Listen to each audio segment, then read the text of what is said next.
প্রিয় দেশবাসী, ভাই ও বোনেরা, আসসালামু আলাইকুম। আজ দুঃখ ভারাক্রান্ত মনে আপনাদের সামনে এসেছি। বাংলাদেশের সার্বিক পরিস্থিতি আমাদের সকলকে ব্যথিত করে চলেছে। চারপাশের বাতাস ভারী হয়ে উঠেছে। শ্বাসরুদ্ধকর পরিস্থিতিতে দেশের জনগণ হাঁসফাঁস করছে। আজ দেশের জনগণের সামনে একটি প্রশ্ন: বাংলাদেশ কোথায় গিয়ে দাঁড়িয়ে আছে? কোন দিকে যাচ্ছে? দেশি বিদেশি ষড়যন্ত্রের মাধ্যমে জননেত্রী, সফল রাষ্ট্রনায়ক শেখ হাসিনার নেতৃত্বে পরিচালিত সরকারের হটানোর মাধ্যমে বাংলাদেশ তার গতিমুখ হারিয়েছে।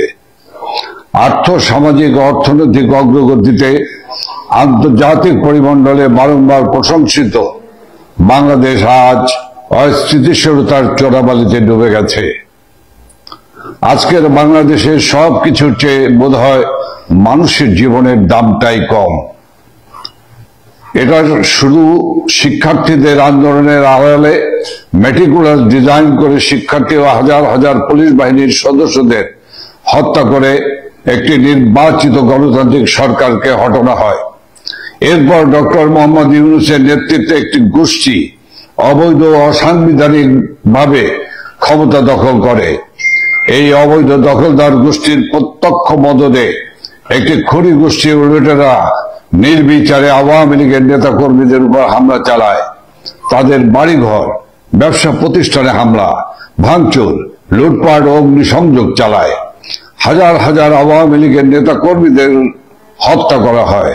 পাশাপাশি রাষ্ট্রযন্ত্রকে ব্যবহার করে বাংলাদেশ আওয়ামী লীগ সহ মুক্তিযুদ্ধের পক্ষ শক্তির প্রগতিশীল মানুষদের উপর অবর্ণনীয় দমন পীড়ন, নিপীড়ন, নির্যাতন চালিয়ে যাচ্ছে। বঙ্গবন্ধু কন্যা জননেত্রী শেখ হাসিনা ও আওয়ামী লীগের নেতাকর্মী এবং কেন্দ্রীয় 14 দল সহ প্রগতিশীল চিন্তা চেতনার ব্যক্তিদের বিরুদ্ধে মিথ্যা, বানোয়াট, ভিত্তিহীন ও মন গড়া রাজনৈতিক হয়রানিমূলক হত্যা মামলা দেওয়া হয়েছে। সেই সব মৃতদের অনেকেই জীবিত আছে। টাকার প্রলোভন দেখে মামলার বাদী বানানোর পরিকল্পিত কৌশলের গোমরও ফাঁস হয়েছে। এই অবৈধ দখলদার সরকার রাজনৈতিকভাবে উদ্দেশ্য প্রণোদিত হয়ে প্রহসনমূলক বিচারের মাধ্যমে বঙ্গবন্ধু কন্যা, সফল রাষ্ট্রনায়ক, সফল প্রধানমন্ত্রী শেখ হাসিনাকে যে ফাঁসি দেওয়ার সিদ্ধান্ত নিয়েছে তাও ইতিমধ্যে প্রমাণিত। বাদ বিচারহীনভাবে চলছে গণগ্রেপ্তার। মব সন্ত্রাসের মতো অভিনব এক ত্রাসের উপাদানের সাক্ষী হয়েছে বাংলাদেশ। এই অবৈধ দখলদার সরকারের বিরুদ্ধে কেউ কথা বললেই তার উপর অত্যাচারের খড়গ নেমে আসে। সনাতনী ধর্মাবলম্বী বৌদ্ধ, খ্রিস্টান সহ অন্যান্য সম্প্রদায় ও জাতিগোষ্ঠীর বাড়িঘর, ব্যবসা প্রতিষ্ঠান ও ধর্মীয় প্রতিষ্ঠান এবং তাদের উপর গণহত্যা চালানো হচ্ছে। আওয়ামী লীগের নেতাকর্মী সহ এসব হত্যাকাণ্ডের শিকার হওয়া পরিবারের সদস্যদের বিচার চাওয়ার অধিকারটাও কেড়ে নেওয়া হয়েছে। মহান মুক্তিযুদ্ধের মাধ্যমে প্রতিষ্ঠিত বাংলাদেশের বৈচিত্র্যময় ও সমাজকে ধ্বংস করে সাম্প্রদায়িক সম্প্রীতিকে গভীর সংকটে ফেলে দিয়েছে এই সরকার। বাংলাদেশের অগ্রযাত্রার অভিমুখ বদল করে একাত্মবাদিতা কায়েম করার লক্ষ্যে সাম্প্রদায়িক শক্তিকে পরিপুষ্ট করা হচ্ছে। বাংলাদেশের জন্মের ইতিহাস মুছে ফেলার পায়তারা করা হচ্ছে। রাষ্ট্রাচার থেকে মুক্তিযুদ্ধের ইতিহাস ও ঐতিহ্যের সঙ্গে সম্পর্কিত দিবস যেমন ঐতিহাসিক 7 মার্চ সংবিধান দিবস, 15 আগস্ট জাতির পিতা বঙ্গবন্ধু শেখ মুজিবুর রহমানের শাহাদাত দিবস বা জাতীয় শোক দিবস সহ অন্যান্য গুরুত্বপূর্ণ দিবস সমূহ বাদ দিয়েছে। জয় বাংলা জাতীয় স্লোগানের রায়ের উপর স্থগিতাদেশ দেওয়া হয়েছে, কিন্তু যে স্লোগান বাঙালির অস্তিত্ব জানান দেওয়ার অনুরণিত হয় সে স্লোগান রুদিবে সাধ্যকার। বাংলার শহর, নগর, বন্দর, গ্রামগঞ্জে জয় বাংলা ছড়িয়ে গেছে। জয় বাংলা গণমানুষের অবিভাজ্য বোধ থেকে রস আস্বাদন করছে নতুন আঙ্গিকে। ধন্যবাদ ও কৃতজ্ঞতা জানাই আওয়ামী লীগের নেতাকর্মী এবং মহান মুক্তিযুদ্ধের চেতনায় বিশ্বাসী দেশপ্রেমিক মানুষদের যারা মৃত্যু ভয়কে উপেক্ষা করে মুক্তিযুদ্ধের আকাঙ্ক্ষার বাংলাদেশ বিনির্মাণের সংগ্রাম চলমান রেখেছে। প্রিয় ভাই ও বন্ধুগণ, আজ বাংলাদেশ গভীর সংকটকাল অতিক্রম করছে। একে তো মানুষের জানমালের নিরাপত্তা নাই, আবার নিত্য প্রয়োজনীয় দ্রব্য সহ সবকিছুর দাম ঊর্ধ্বমুখী।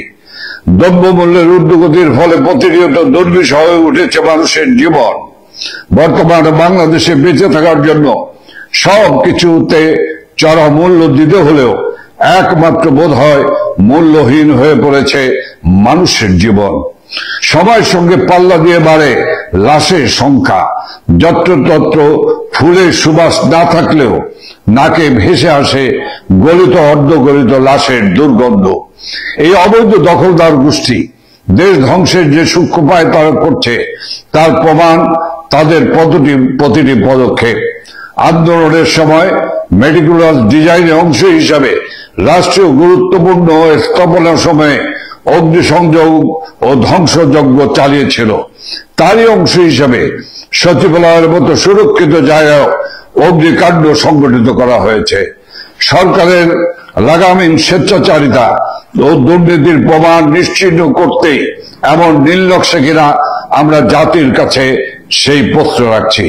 উল্টো এর মধ্যে সরকারের পক্ষ থেকে ষড়যন্ত্র তত্ত্ব আবিষ্কারের অপচেষ্টা করা হচ্ছে।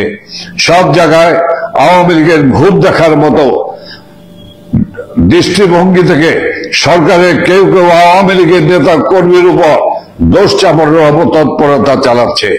অথচ আওয়ামী লীগের নেতা কর্মীদের যেখানে বাড়িতে থাকতে দেওয়া হচ্ছে না, রাজপথে নামতে দেওয়া হচ্ছে না, মব সর্দার বা বিভিন্ন দলের ক্যাডার ও সন্ত্রাস বাহিনী লেলিয়ে দিয়ে বাদ বিচারহীন ভাবে যাদের জীবন কেড়ে নেওয়া হচ্ছে, তারা সচিবালয়ের মতো সংরক্ষিত এলাকায় প্রবেশের সুযোগ পাবে, এ ধরনের কথা বলা বাতুলতার সামিল।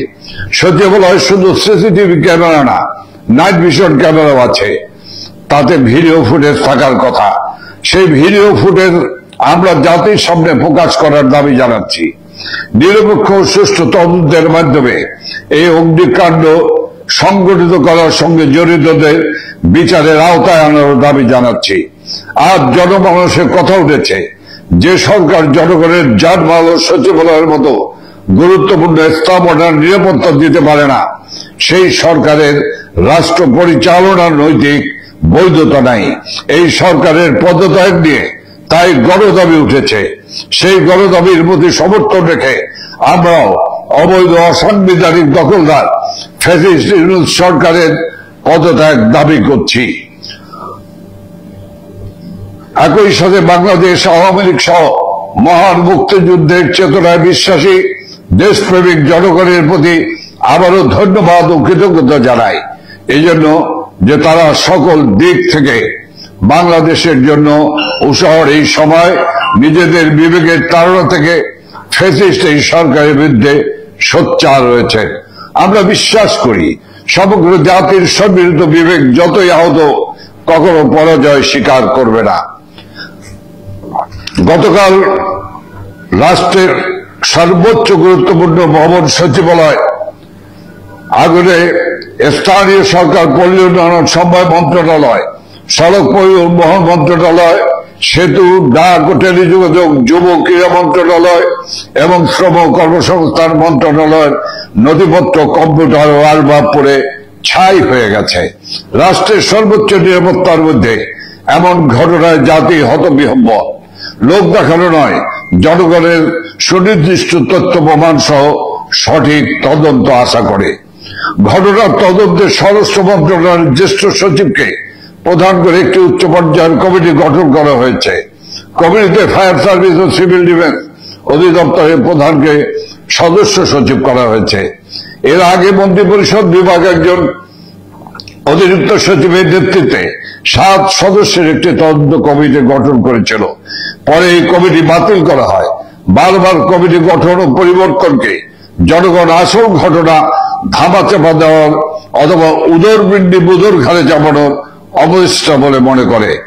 ঘটনাস্থলে একজন তথাকথিত সমন্বয়ককে দেখা গেছে যিনি কিছুদিন আগে একটা টিভিতে সাক্ষাৎকারে স্বীকার করেছে আন্দোলনের সময় আন্দোলনকারীরা মেট্রো রেল সহ বিভিন্ন স্থাপনাতে আগুন দেয়া সহ পুলিশ হত্যাকাণ্ডের সাথে জড়িত ছিল। ঘটনাস্থলে এই সমন্বয়কদের উপস্থিতি সন্দেহের উদ্বেগ করে। হয়তো সরকারের প্রচারণায় সমন্বয়করাই এই ঘটনার সাথে যুক্ত। ঘটনাস্থলে একজন উদ্ধার কর্মী ফায়ার ফাইটার ট্রাক চাপায় নিহত হয়েছে। এটা কি হত্যাকাণ্ড? ইনি কি এমন কিছু দেখে ফেলেছিলেন যা ডক্টর ইউনূসের অবৈধ ফ্যাসিস্ট সরকারের জন্য বিব্রতকর ছিল? রাষ্ট্রের সর্বোচ্চ নিরাপত্তার মধ্যে এমন দুর্ঘটনা সরকারের মেটিকুলাস পরিকল্পনা ছাড়া আদৌ কি সম্ভব? চট্টগ্রামের চিন্ময় কৃষ্ণ দাসকে গ্রেপ্তার কেন্দ্র করে আইনজীবী হত্যার মধ্য দিয়ে সরকার মেটিকুলাসলি দেশে সাম্প্রদায়িক উস্কানির মাধ্যমে ফায়দা নেবার চেষ্টা করেছে। বর্তমানে সচিবালয় অগ্নিসংযোগ কি সরকারের টিকে থাকার আরেকটি অপচেষ্টা? কোটা বিরোধী আন্দোলন করে যারা নিজেরাই ছাত্র কোটায় উপদেষ্টা হয়েছে, শুধু তাদের মন্ত্রণালয় কেন আগুন লাগলো? বিষয়টি অবশ্যই নিরপেক্ষ তদন্তের দাবি রাখে।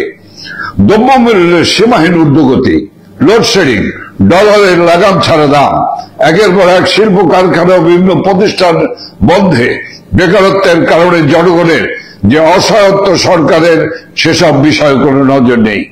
সংস্কার নামে দেশ থেকে বঙ্গবন্ধু মুক্তিযুদ্ধের চেতনা ও আওয়ামী লীগকে নিশ্চিহ্ন করতে ব্যস্ত। বঙ্গবন্ধু আওয়ামী লীগের নেতৃত্বে এই বাংলাদেশ মুক্তিযোদ্ধাদের আত্মত্যাগের বিনিময়ে গঠিত হয়েছে। এদেশে মুক্তিযুদ্ধের চেতনা কেউ মুছে ফেলতে পারবে না। বৃথা চেষ্টা না করে জনদুর্ভোগ কমান, জনগণের যানবাহনের নিরাপত্তা নিশ্চিত করুন। হাজার হাজার পুলিশ সদস্য হত্যাকাণ্ডের সুষ্ঠু বিচার নিশ্চিতে স্বাধীন নিরপেক্ষ বিজ্ঞ ব্যক্তিবর্গের সমন্বয়ে একটি উচ্চ ক্ষমতা সম্পন্ন ট্রাইব্যুনাল গঠন করতে হবে। পুলিশ, আওয়ামী লীগের নেতাকর্মী ও সংখ্যালঘু সম্প্রদায়ের মানুষদের হত্যাকারীদের বিচার না করার জন্য আইন করে যে ইন্ডিমিনিটি দেওয়া হয়েছে সেটা বাতিল করতে হবে। যেখানে সেখানে মবের মাধ্যমে আইন শৃঙ্খলা রক্ষাকারী বাহিনীর উপস্থিতিতে ও সহযোগিতায় আওয়ামী লীগের নেতা কর্মীদের ও সংখ্যালঘু সম্প্রদায়ের মানুষদের যে হত্যার সংস্কৃতি ফ্যাসিস্ট সরকার চালু করেছে তা বন্ধ করে তার বিচার করতে হবে। ছাত্রলীগের অসংখ্য নেতা কর্মীদের শিক্ষা জীবন আজ বিপন্ন, তারা শিক্ষা প্রতিষ্ঠানে যেতে পারছে না। ছাত্রলীগ করার অপরাধে তাদের শিক্ষা জীবনের মূল পরীক্ষা অংশগ্রহণ করতে দেওয়া হচ্ছে না। শুধু ছাত্রলীগ করার কারণে তাদের শিক্ষা প্রতিষ্ঠান থেকে বের করে দেওয়া হচ্ছে। এগুলো মানবাধিকারের সুস্পষ্ট লঙ্ঘন। এসব বন্ধ করতে হবে। কোনো কারণ ছাড়া অথবা হাস্যকর কারণ দেখে অসংখ্য মানুষের চাকরি থেকে বিনা কারণে অব্যাহতি দেওয়া হচ্ছে। এসব বন্ধ করে তাদের চাকরিতে পুনর্বহাল করতে হবে। মবের মাধ্যমে দেশের বিভিন্ন শিক্ষা প্রতিষ্ঠানে সম্মানিত শিক্ষকদের অপদস্থ করে পদ ও চাকরি থেকে সরিয়ে দেওয়া হয়েছে, তাদের স্বপদে পুনর্বহাল করতে হবে। ইজতেমা ময়দানে ধর্মীয় উন্মাদনা বিভাজন সৃষ্টির মাধ্যমে আনুমানিক 150 জনকে হত্যা ও আরো শতাধিক মানুষকে পঙ্গু করে দেওয়া হয়েছে। কেন এই পরিস্থিতি জাতি জানতে চায়। বান্দরবনের আদিবাসী পল্লীতে অগ্নিকাণ্ড, ব্যাংক ডাকাতি, মেঘনার ট্রলারে 7 জনকে নববর্ষক হত্যাকাণ্ড সহ অসংখ্য ঘটনার সাক্ষী আজকের বাংলাদেশ। সুপ্রিয় ভাই এবং বোনেরা, বঙ্গবন্ধুর সোনার বাংলাদেশ গড়ে তোলার লক্ষ্যে বাঙালি জাতিকে আবার শেখ হাসিনার নেতৃত্বে ঐক্যবদ্ধ হতে হবে। বাংলাদেশকে একটি উন্নত জাতি হিসেবে গড়ে তুলব আমরা। আসুন আমরা সকলে মিলে বঙ্গবন্ধু কন্যা, সফল রাষ্ট্রনায়ক, সফল প্রধানমন্ত্রী জননেত্রী শেখ হাসিনার নেতৃত্বে দেশটাকে গড়ে তুলি। দেশের সকল শ্রেণী পেশার মানুষের কাছে, দেশের বুদ্ধিজীবীদের কাছে এবং সকল সরকারি বেসরকারি কর্মকর্তা কর্মচারীদের কাছে আইন শৃঙ্খলা রক্ষাকারী বাহিনী দেশপ্রেমিক সেনাবাহিনীর কাছে আহ্বান থাকবে, রক্তে কেনা স্বাধীন বাংলাদেশ, উদীয়মান বাংলাদেশ, ইমার্জিং টাইগার বাংলাদেশকে ধ্বংস করে দিবেন না। আসুন আমরা এই সমস্ত বিপদগামীদেরকে প্রতিহত করি, আমাদের দেশটাকে রক্ষা করি। ওরা আমার দেশের স্বাধীনতা ধ্বংস করতে চায়, ওরা আমার পতাকা পরিবর্তন করতে চায়, ওরা আমার জাতীয় সঙ্গীত পরিবর্তন করতে চায়, ওরা আমার মুক্তিযুদ্ধের মধ্য দিয়ে অর্জিত মুক্তিযুদ্ধের সকল চেতনাকে ধ্বংস করে দিতে চায়। আমাদের ভবিষ্যৎ, আসুন আমরা এই দেশটাকে বাঁচাই। আমাদের আর বসে থাকার সময় নেই। আমাদের ভবিষ্যৎ প্রজন্ম, আমাদের সন্তান সন্ততিদের কাছে, পরবর্তী প্রজন্মের কাছে জবাবদিহি করতে হবে। আসুন প্রতিবাদ করি, প্রতিরোধ করি, এই সমস্ত বিপদগামী লুটেরা সন্ত্রাসীদের হাত থেকে দেশকে রক্ষা করি।